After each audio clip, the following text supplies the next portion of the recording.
You know, say the minimalist moment leading up to the vista reveal of this location in that stretch of ocean worked really well. This is a point in the game that was really exciting to watch the community stream, the few people who made it here, and actually see their reaction and see that. Subtlety might be the wrong word, but the sort of emotion, the tone was working, that it felt like a nice end point. The introduction of the titular song was huge in that as well. You know, like the Chuck Reagan main theme comes in, and you kind of know that you're in the home stretch. Yeah, I thought the ending was beautiful. It turned out way better than I ever expected it would. Pacing-wise, felt a little risky at the time, but one of those things, if you don't get it right, you know, if it's slightly off, it doesn't work. But yeah, it was great. It's beautiful. I extended the length of that out, I think, almost to an uncomfortable point, because I thought it needed that time to really breathe and go through the various stages of, you know, you're seeing the high tension wires sinking into the ocean, and then suddenly it's just open, little shipwrecks start popping up, you know, and then where are we? And then kind of the Children of Men moment where there's the little buoys with the lights. Like, okay, maybe we're approaching something. Pacing-wise, it maybe was a little longer than it needed to be, but it felt right to me. Oh, in the end, it felt perfect. I remember in the very beginning when there was none of the ambience in there and there was no buoys, it felt like 10 minutes of you pushing forward on the raft and just standard river. I remember looking at that and thinking, oh, this is boring. Yeah. This is how we're ending the game? What are we thinking? I think it ended up being like 3 or 4 times longer than that. Yeah, but you did your magic, and it was a really impactful moment. The music really turned it Were around. we planning on, at that point, to play that title track over the top of that? It just seemed like a perfect fit. No, we weren't even, in the beginning that wasn't there. Yeah. That was something that came on kind of later.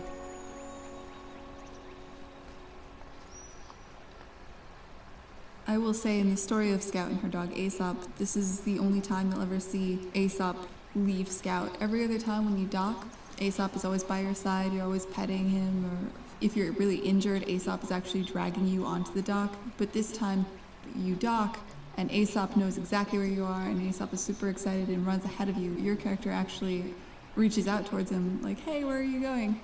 Right before the big reveal, and I thought that was an important touch that I don't think many people noticed.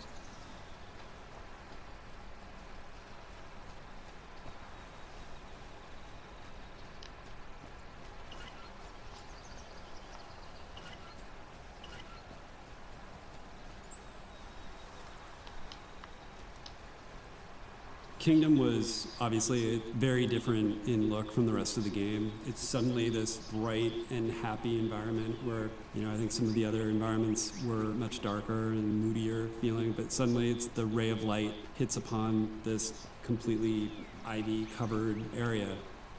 You're not quite sure where you are, and you start seeing the relics of the past covered in moss and ivy. And one of my favorite little scenes is the little statue fountain in the beginning of the amusement park where it's just kind of cracked apart. The sun's coming down on you, and all of a sudden all these little puppies surround you.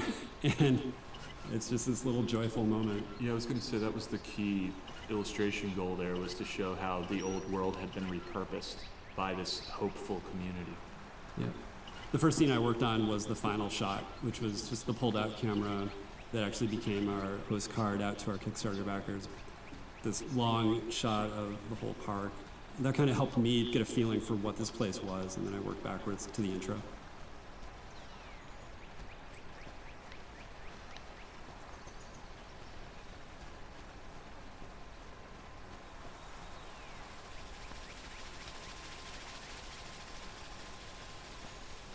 I don't think there was a very robust set of elements to build this illustration with completely.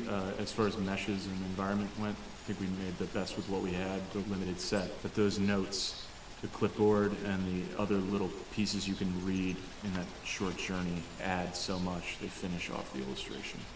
So on a personal note about the clipboard, the Canine Manifest, all the dogs on that were all named after important dogs in my own personal life and experience. Specifically, myself and two of my best friends, all three of us got dogs right around the same time, so they were all kind of the same age. So that's Tipper, Rosie, and Bosco. And I also squeezed in a call out to my current dog, Lou, because, dogs care deeply about appearing in call outs in video games. But yeah, those are all just named after close friend dogs that were important to me.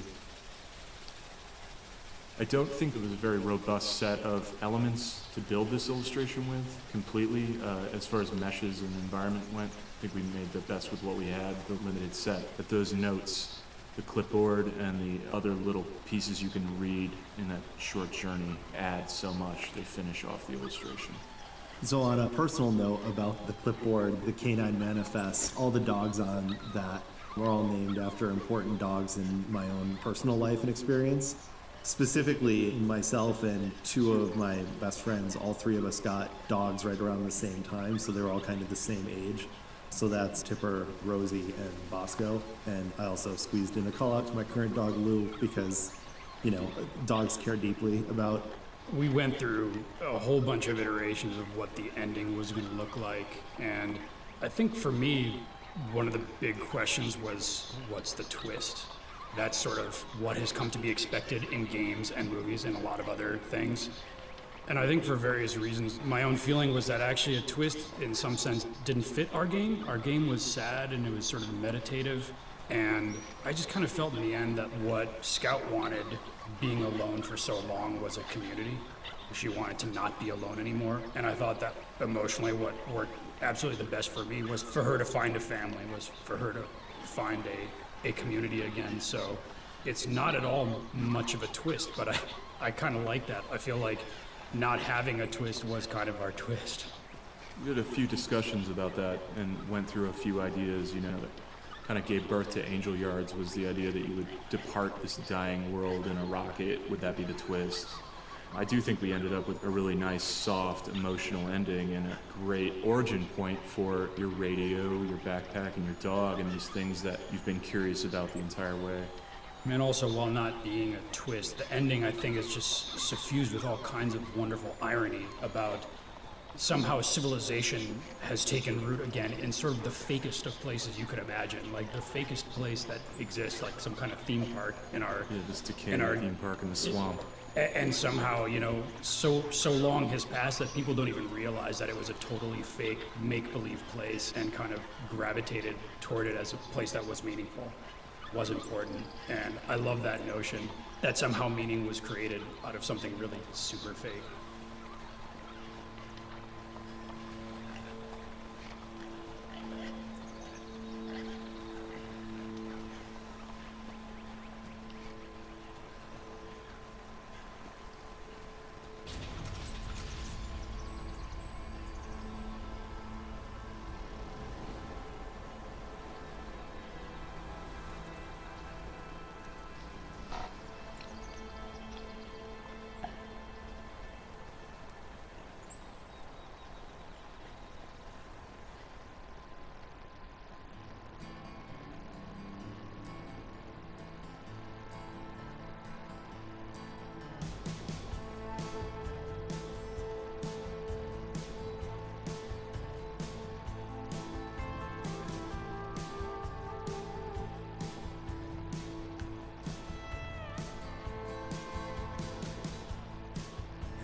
chasing horizons in the flame.